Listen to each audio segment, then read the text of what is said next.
Earlier this week, over 123 young Nigerians from different states in the country were arrested while undergoing internet fraud training at Army Estate in Efurun, Delta State. According to the Delta State Police Command Public Relations Officer, Bright Edafe, the arrest and discovering of the hideout came through after the organizers of the criminal training school failed to allow one of the students to leave. The police said, subsequently, the aggrieved student who said he does not want to continue with the criminal school was able to send message to his mother through his laptop. The mother quickly alerted one of her relations who is a soldier, and thereafter the soldier mobilized and the group of soldiers stormed the Internet Fraud Academy, alternatively named Hustle Kingdom, HK. The army raided the estate in Efurun and arrested 123 boys, with some of them within underage brackets of 17, in a house learning internet fraud in the guise of learning Bitcoin or cryptocurrency trading. The Delta State Police Command narrated how the teenagers from different states of the Federation were lured into learning internet fraud by a syndicate under the guise of teaching them crypto and forex trading. Bright Edafe, in a video he posted online, made the disclosure while parading 123 suspected internet fraudsters on Wednesday. He said the arrested boys, most of whom are within the age range of 17 to 20, were lured into cybercrime by a syndicate who alternatively designated the school as HK, Hustlers Kingdom. While parading the suspects at Ekpan Police Station in Uvi local government area of Delta State, SP Edafe said the suspects were engaged in the business of internet fraud. They were all placed in a particular house in one estate in Efurun, Warrior Road, where they do what they call HK. The said HK means Hustlers Kingdom. The police spokesman explained that the syndicate's mode of operation was engaging their agents who go on social media to flaunt wealth that are most often not even theirs, to convince unsuspecting young boys between the ages of 17 and 20 that they want to teach them forex and crypto business. They lure them all the way from Kaduna, Akwa Ibom, Ibadan to that particular estate and beat the hell out of them. That is their own welcoming to them, and they feed them only when they feel like feeding them. In fact, one of them said once they enter the bathroom to bath, before they come out, they will seize their clothes. They don't come, that in this place, there is no going back, SP Edafe said. He further explained that the police got the information through one of the suspects who came all the way from Kaduna State but told the syndicate that he could not do the hustling and should be allowed to leave, but they refused.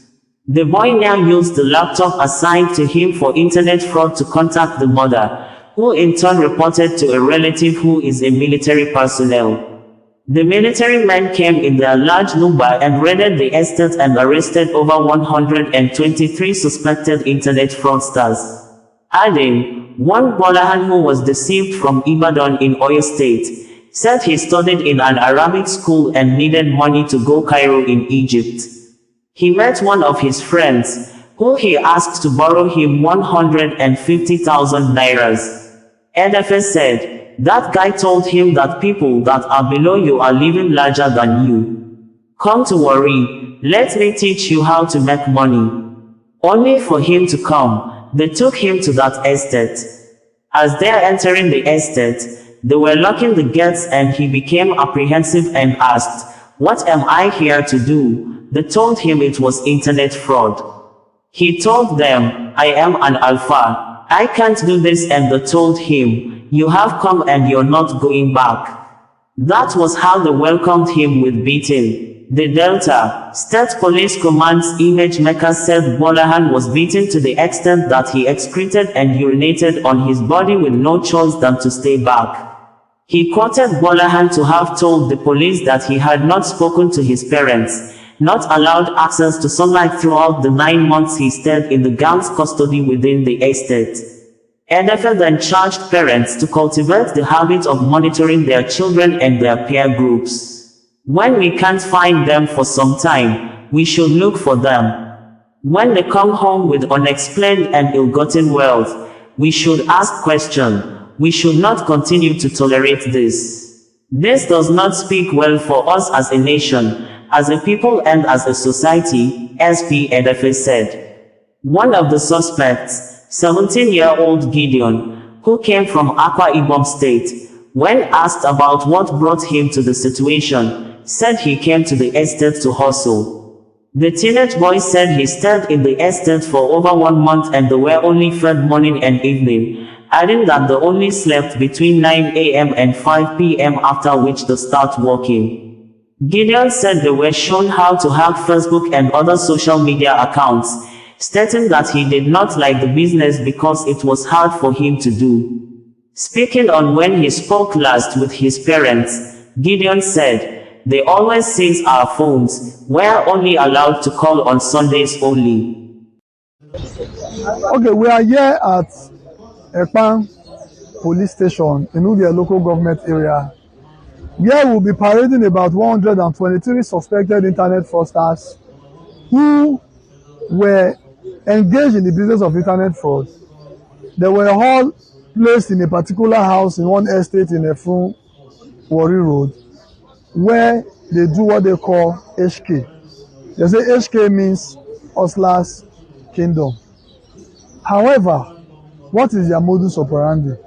They engage their agents who go on social media to flaunt wealth that most times are not even theirs and convince unsuspecting boys of the age of 17, 18, 19, 20 that they want to teach them forex and also that they want to teach them crypto business.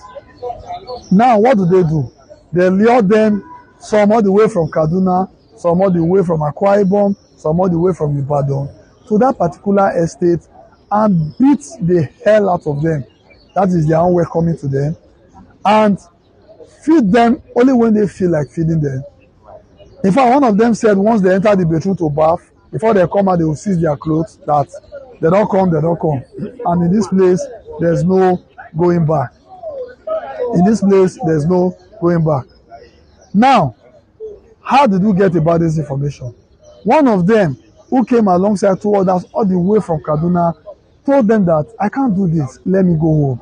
They told him, "You don't come.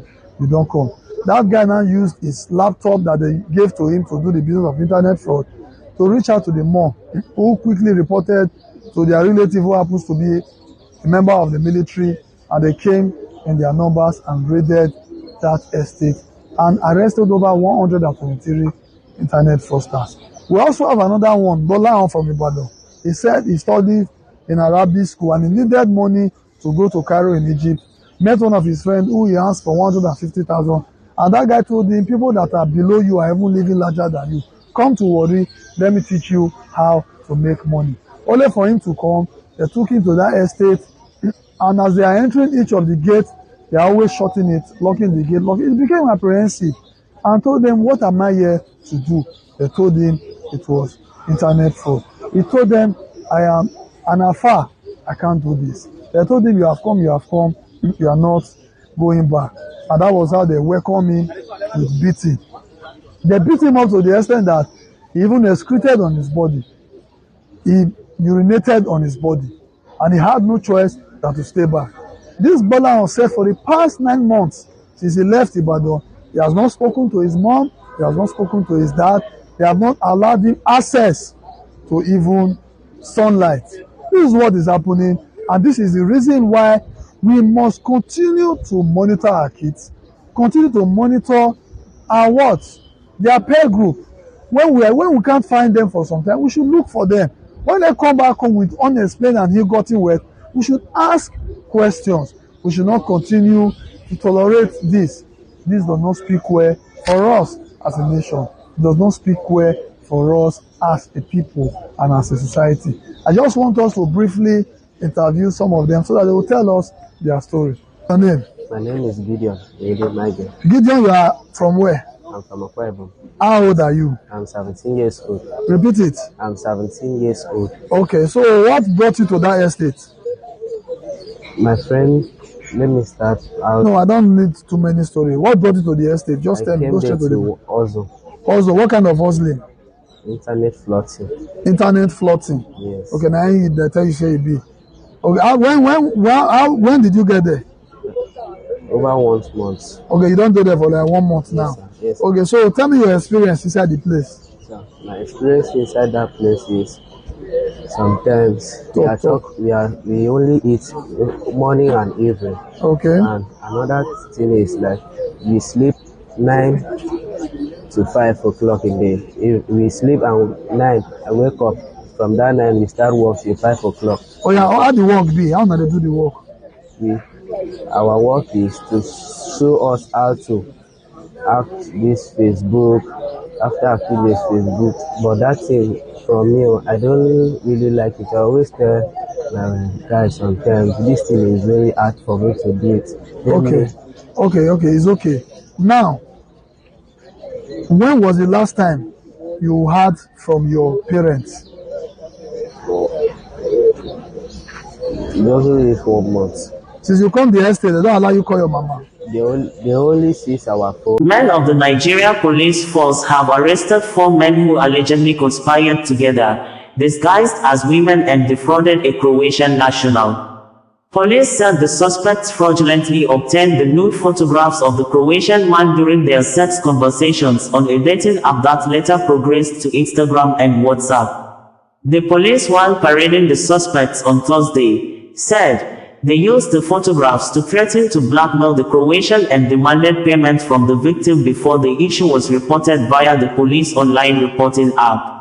The Nigeria Police Force National Cybercrime Center, NPF-NCCC, has recently arrested 4 suspects in connection with an alleged case of sextortion and romance scam.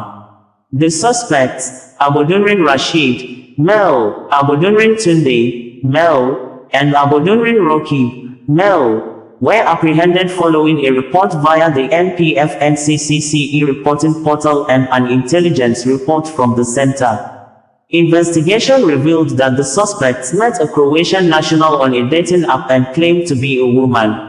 Their continuous chats progressed to Instagram and WhatsApp, leading to an intimate relationship. However, the Croatian was deceived into sending nude pictures of himself through the dating app. The suspect subsequently conspired and pressured him to pay ransom or have his pictures sent to his family and friends. The operatives of the NPF-NCCC conducted a due investigation, following the obtained information from the report, which led to the apprehension of the suspects and the recovery of the following exhibits related to the crime. The recovered exhibits include 6 iPhones, 1 Tecno phone, 1 Samsung phone, and a Lexus car. Further investigations revealed that the suspects have previously engaged in numerous similar cybercriminal activities, both collectively and individually, defrauding and extorting numerous victims globally. The proceeds of these crimes were primarily received through gift cards like the iTunes gift cards, Steam gift cards, etc. The suspects will be charged in court upon completion of the investigations. The Inspector General of Police, IGP Kayode Adeolu Egbetukun, hereby urges Nigerians to be wary of suspicious online activities of scammers and other cybercriminals, and also sends a strong warning to all individuals and groups involved in all sorts of cybercrime. The Nigeria Police Force will not relent in its fight against all sorts of crime and criminality. The IGP further reiterates the commitment of the Nigeria Police Force to dominating Nigerian cyberspace and taking strict action against individuals or groups attempting to compromise national peace and security.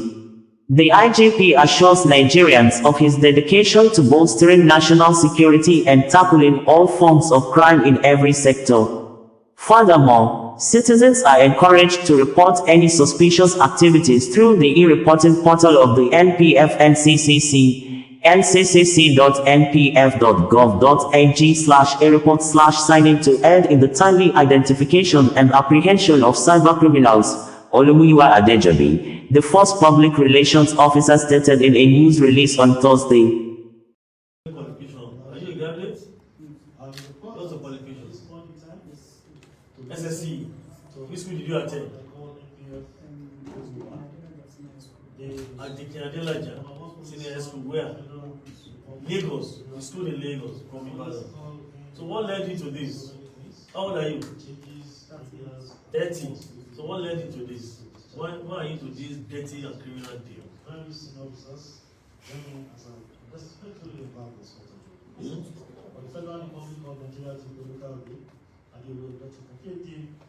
Rashid David? Why are you to this business? How much have you made so far from this business? 4 million. From who did you recover the Lexus Jeep? You have a Jeep. Is it a Jeep or car? It is a local, sir. Lexus. Yes, sir. So from this business too. You sell car. You sell clothes. And you are also a Fuji musician. You can sing Fuji. Can you sing something for me now? Can you sing? Eh? You can't sing. You're a musician. Can you sing? Eh? Just sing for me. I want to hear you sing.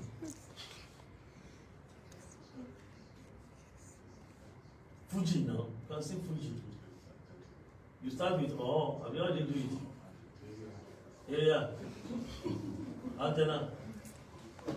So if you can sing, why can't you develop that your talent and be a good musician? Because I love good music, I sing too. I can call you in Ibadan, to come and sing for me, to come and do festival, to come and do this. We can help, we can project you the way we project people. So why did you go into this dirty deal of extortion? Which picture do you use to even attract the men? Because you're a man and you tell them you're a woman. How do you get those pictures? Any online picture you use? Ready? Online.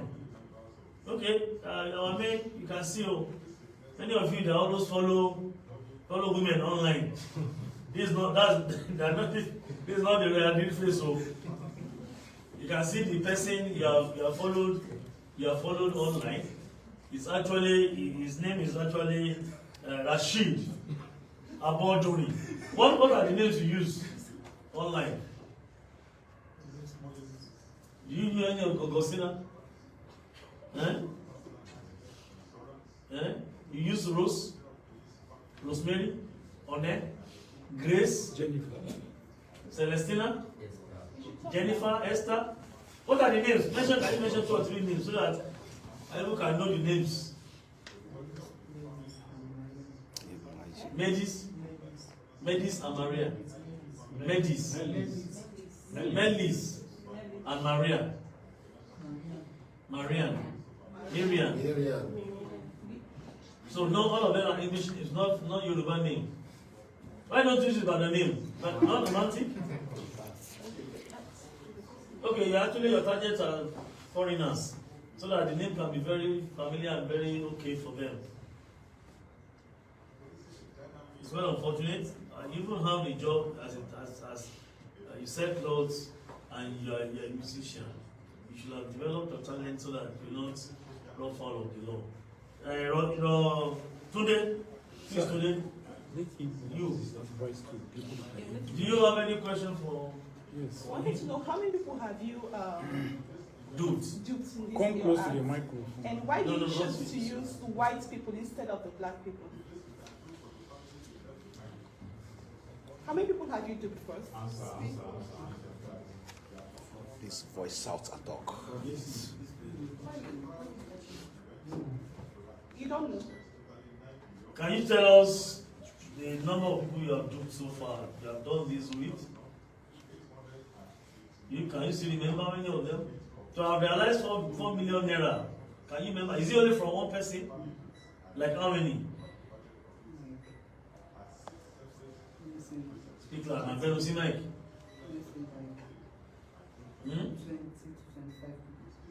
20 to 25 people. And they are all white.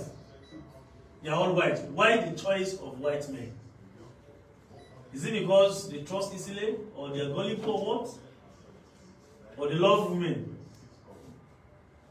Why the choice of white men? Why do you go for white men to do?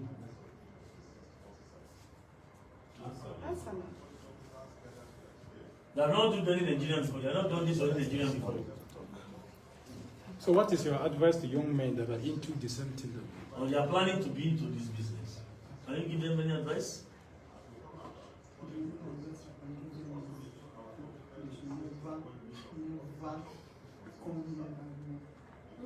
Come near that wall. So you regret now. What's that done? That's all right. Roy, am I right? Rocky. You are 21 years. What's your qualification? Academic qualification? SS3. Are you the same father, the same mother? Yes. The three of you. Why did you decide to do this business? Why? The three of you, the same father, the same mother? So going. Kí ló mú ẹ débi iṣẹ́ yìí?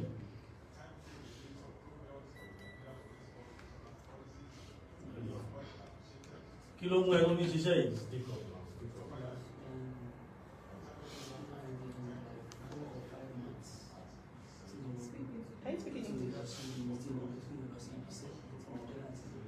Ibi orí ṣiṣẹ́ ṣe kí ló ṣe? Wẹ́dà ní mo ṣiṣẹ́ bá? Join them or ṣé o gbọ̀ngàn ni wẹ́dà ni àgbọ̀ngàn náà ṣiṣẹ́ tó kọ́ òṣìṣẹ́ freedom but you mọ̀ṣẹ́ okay he's saying he's a welder and that's what he does. No freedom yet but it's competent enough to attend to people and to get jobs done for people.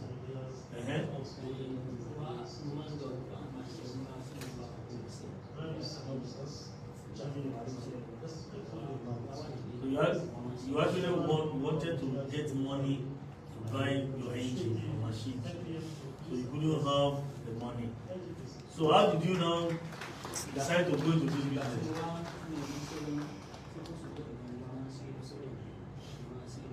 Another brother. So lower coin. So your brother, this your brother introduced you to it.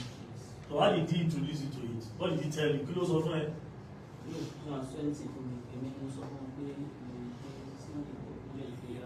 Wọ́n lè kọ́ ẹni kíni. Báwo ni wọ́n ṣe máa gbọ́n ṣe? How do you know that your brother is on it? Máa rí tán ṣe. Kí ló ń lo kọ̀ǹpútà ló ń lò ní fóònù? It's just normal phone. So and you have a similar phone or he bought the phone for you. Or how did you get the phone? So any phone. What type of phone do you use? Very low. Very cheap. So local, he taught you how to do it. Where are your parents? Your father and your mother, where are they? In Ibadan. So are they aware that you have been arrested? One more. How do they feel?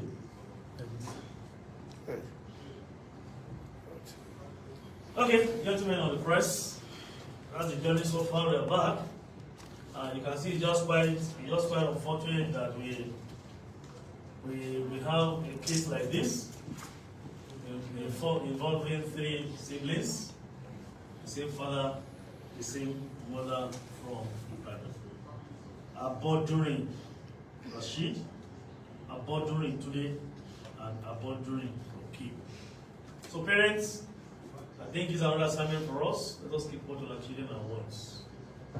I'm sure if the parents have been careful enough, if they have taken interest in monitoring what they do, they could have noticed one or two things that have changed the lives of their children. Here we are again. Imagine dear Nigerians and other people to just be very, very careful, be conscious of what you do, the friends you make, and how you make use of application and portals online. Cyberspace is slippery, and we have people who are there or in the space to commit crimes like what their murderers have done. It's quite unfortunate. I don't know parents will be very happy to see this. Even we that we are parents, we are not happy to see such a thing. It's quite an unfortunate incident and very sad indeed. But every event becomes a history, and we have brought them here for you people, for Nigerians and general public to know and learn that we have things like this online, and the cyberspace can be so slippery at this age we find ourselves. So that is the journey so far. We will continue to update you back to back when we have people again. But let me just tell you, as I speak with you, even with their case, we have more than 50 cases, similar cases we are still handling in the National Cyber Crime Center of Nigeria Police Force, which means Economic and Financial Crimes Commission EFCC says he could not arrest the former governor of Kogi State when the former governor came to the car park arena of the commission's headquarters recently because he was holding the hand of the current Kogi State governor, Usman Ododo, who have immunity. EFCC stated this on Wednesday while giving account before Federal High Court sitting in Abuja on why the former Kogi State governor, Yahaya Bello, was absent at the court. According to EFCC, if they had made an attempt to arrest the former governor the commission's car park, there would have been a possible anarchy because the governor, Usman Ododo, came almost entirely with the security operatives attached to his office. Meanwhile, a witness also narrated how the former governor was sending money out of Kogi State government coffers to him to convert the state funds to dollar for the payment of his children's school fees. Details of this and other related news releases by the Public Relations Unit of EFCC are presented below. Alleged 3 billion Naira's fraud. How money flowed from Kogi State government to my account's BDC operator. Jamilu Abdullahi, an Abuja-based bureau de change operator and third prosecution witness in the trial of Ali Bello, on Thursday, September 26, 2024, gave a narrative of the financial transactions between him and the Kogi State government under former governor Yahaya Bello before Justice Obiora Egwatu of the Federal High Court, Maitama, Abuja. The rundown includes how the former governor repeatedly paid school fees of his 3 daughters in dollars through him and his companies. Ali Bello, the current chief of staff to Kogi State Governor Usman Ododo, is the nephew of Yahaya Bello. He is facing prosecution by the Economic and Financial Crimes Commission, EFCC, on 18-count charges of money laundering and misappropriation to the tune of over 3 billion Nairas, alongside Abba Daudu, Yakubu Adabenege, and Iyada Sadat.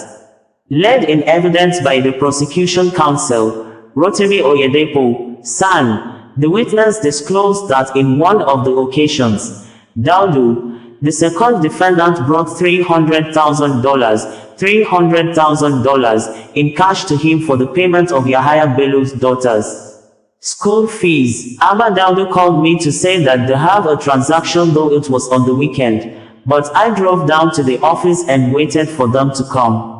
Upon their arrival, 3 of them came. One of them stayed in the car with the driver. 2 of them walked to my office, and a friend of Abba Daudu was holding black leather bag containing $300,000. Upon entering, he greeted, and Abba Daudu introduced him as his friend and business partner, saying he has a transaction. He dropped $300,000 in cash. I wanted to count the dollars before they left, but I could not due to the power outage. I told him I cannot use my hands and needed to confirm that it was $300,000, so I locked the dollars in my office safe and 2 of them left. Then, Abba Daudu's friend said when I confirmed the sum, details will be forwarded to me for payment. However, the sum of $300,000 attracts some service charges which he said I should calculate and let Abba Daudu know. After I completed the transfer, I forwarded 4 receipts indicating $75,000 4 times to Abba Daudu, and he confirmed to me that the payment was confirmed successfully, he said. When asked by the prosecution counsel if he knew anything regarding the transactions on Exhibit D, pages 50, 52 and 53, he said, "Yes, I know the transactions of $75,000 being paid to the school 4 times totaling the sum of $300,000 as forwarded by Abba Daudu, and further confirmed that the fees was paid for one of Yahaya Bello's daughters. And the name of the recipient is Naima Ohini Bello," he said. Another payment of the fees, he recalled, was done by a company, Alishwa Solutions Services, which, he said, paid the sum of $42,170 for Naima Ohini Bello. It was paid on behalf of the student Naima Ohnin Bello for school fees based on the instruction and as forwarded by Abba Daudu, and the date is the 24th of January 2022. On page 7 of the Exhibit D, was $78,160 he identified as payment for school fees through Alishwa Solutions Services in respect of another Yahaya Bello's daughter, Fatima Ozayohu Bello. Based on the receipt before me, I am seeing acknowledgement of $78,135 being paid for Fatima Bello and on the Alishwa Solutions Services, he said. On page 1 of Exhibit D, he identified a transaction of $44,675 also for Naima Bello. I have seen it on the receipt of the payment. $44,700 was paid to the school, but due to internal charges from the bank, $25 was deducted, making the total balance of $44,675, he said. The beneficiary school, he told the court, was American International School, ASH. Regarding transactions from Daudu's company, Kiles Nature Limited to his own Kun Fayakun company's account on December 15 and 17, 2021, he said, I received the sum of 100 million Nairas on the 15th of December 2021 from Kiles Nature. On the 17th of December 2021, I received 400 million Nairas. Meanwhile on the 21 stone, 22nd and 23rd, December 2021, I received 100 million Nairas. On the 22nd, December 2021, I received the sum of 100 million Nairas only. On the 23rd of December 2021, I received 35 million Nairas. I also received payment from Remita International in the sum of 40 million Nairas on the 12th of December 2021. And there was an entry of 33 million Nairas on the 17th of December 2021.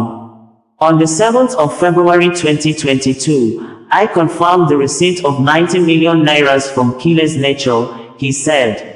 Counsel to Ali Bello, first defendant A.M. Aliyu, who wished to cross-examine the witness, asked for adjournment to enable him study and have a full grasp of the massive facts and figures involved.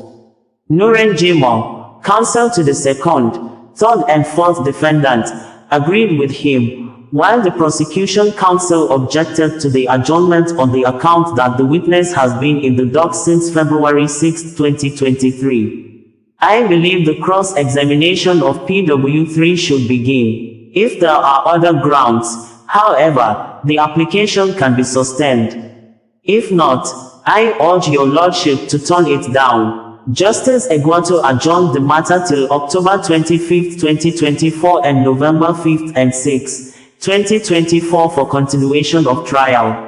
It could be recalled that while testifying on Tuesday, September 24, 2024, the witness identified that page 9 of Exhibit D also contained $11,000 payment by Wells Oil and Gas to Ash, which was done based on Daudu's directive being the one who gave him the account details into which he made the payment. He further explained on the same date that Exhibit 16, 17, 18, 19, 20 and 21 were all payments to Ash. Exhibit 16, he said, captured payments of $7,653 to Bello Nana Fatima.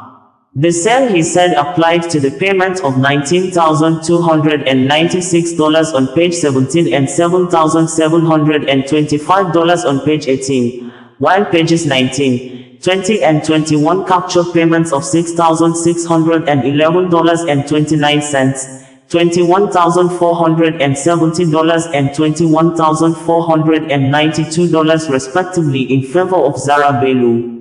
He also narrated on September 24, 2024 how cash lodgements running into millions of naira were made into his E-Traders International Limited and Kun Fayakun companies' accounts as well as to his personal account by Daudu. According to him, on July 27, 2021 he received 10 million nairas and on August 19, 20, 21, there was a cash deposit of 100 million nairas in 10 million nairas tranches and 100 million nairas deposit on August 25, 2021. On August 30, 2021, he disclosed that there was 63 million nairas deposit and an additional 50 million nairas, a day later on August 31, 2021 into his account. He further disclosed that on September 2, 2021, there was a double 30 million nairas lodgement totaling 60 million nairas. He stated that the inflows into his accounts continued on October 8, 2021, with a transfer of 60 million nairas and a double inflow of 130 million nairas and 139.5 million nairas on November 4, 2021. On November 10, 2021, 25,134,000 nairas flowed in, another 50 million nairas, he said, flowed in on November 12, 2021 and 200 million nairas on November 30, 2021. The inflows, he said, continued on December 1, 2021 with 220 million nairas and 16,008,000 nairas on December 3, 2021. On December 22, 2012, he said 40 million nairas flowed in from the same source. The witness in his September 24, 2024 testimony also admitted that Keles Nature Limited made a deposit of 100 million nairas to him on December 21, 2021 with the authorization of the second defendant.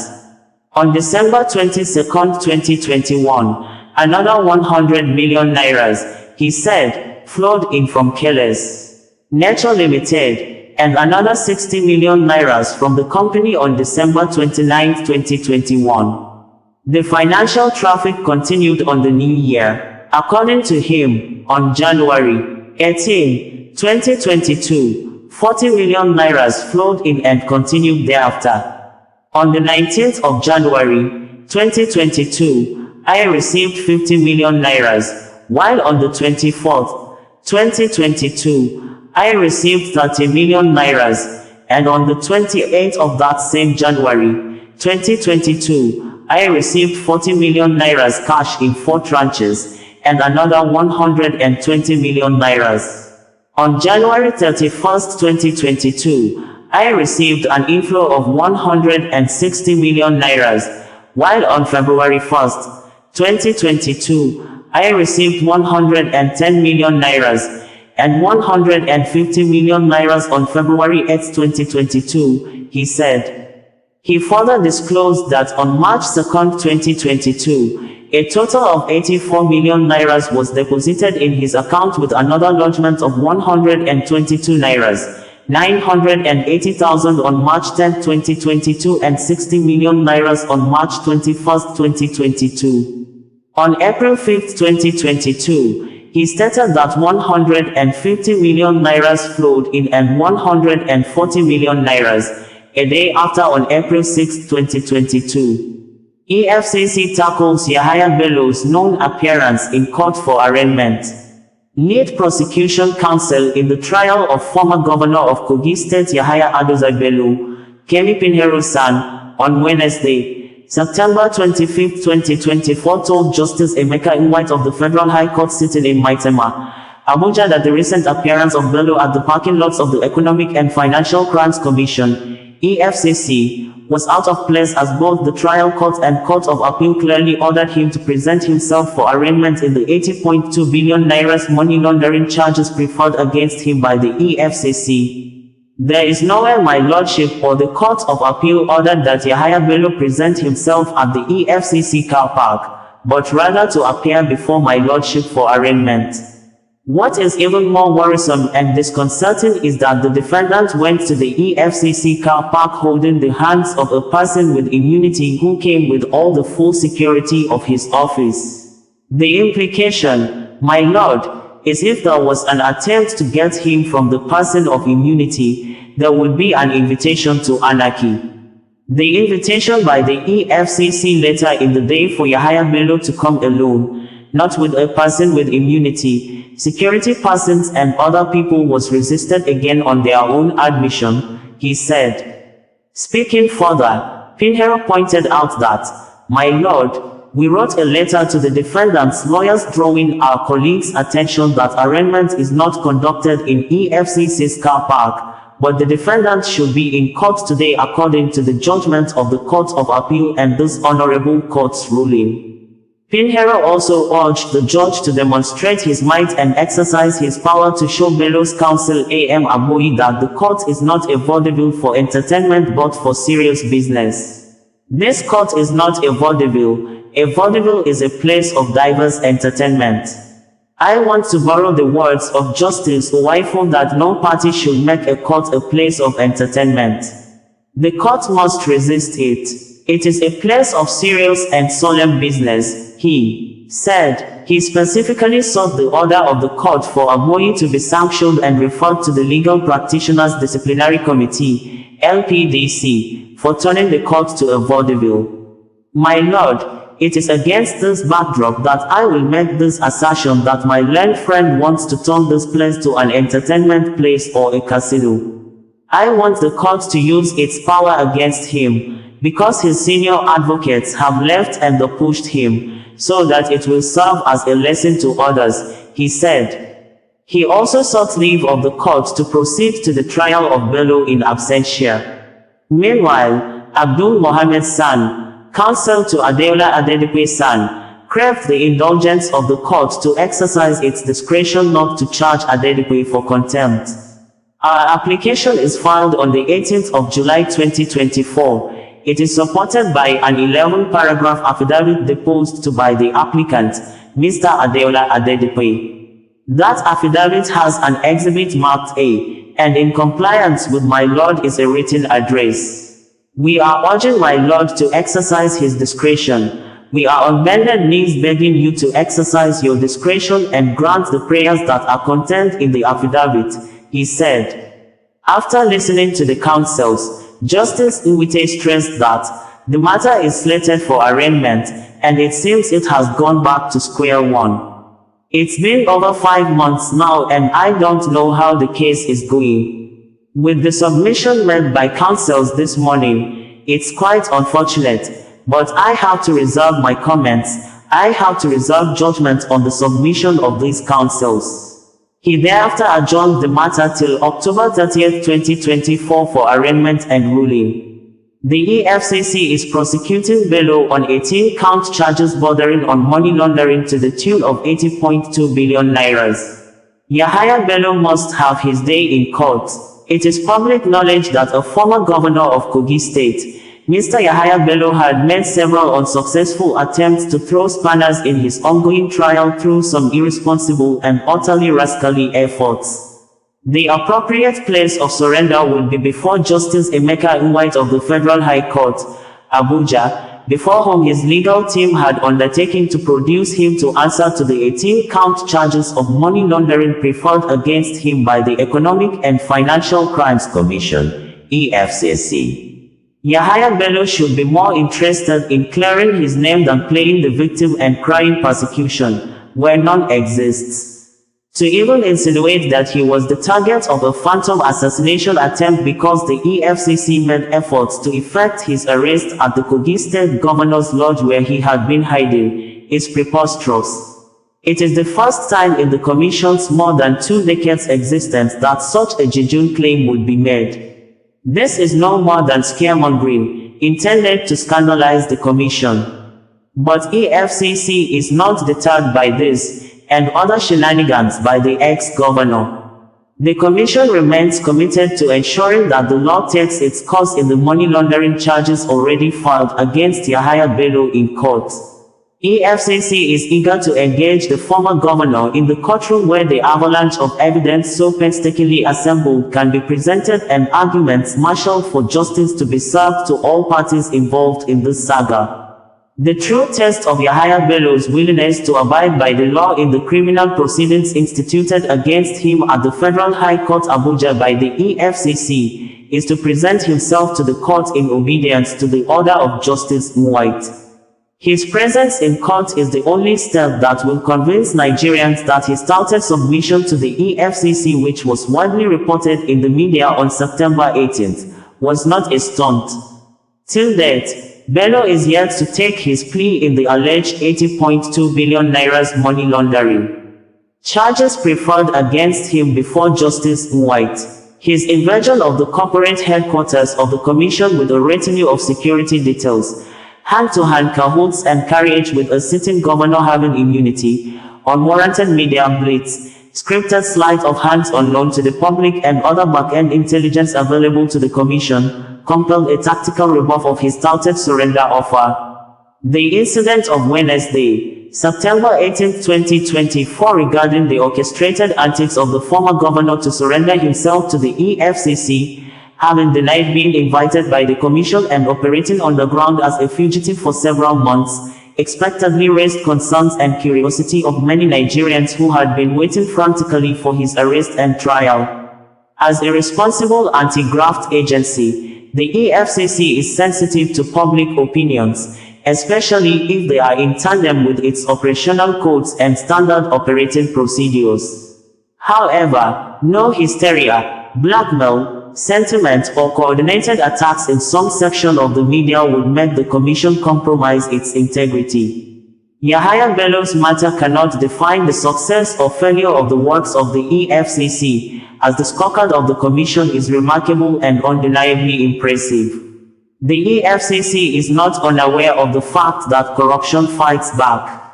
Bello must have his day in court, no matter the recourse to blackmail, appeal to emotive public sympathy or acts of brigandage.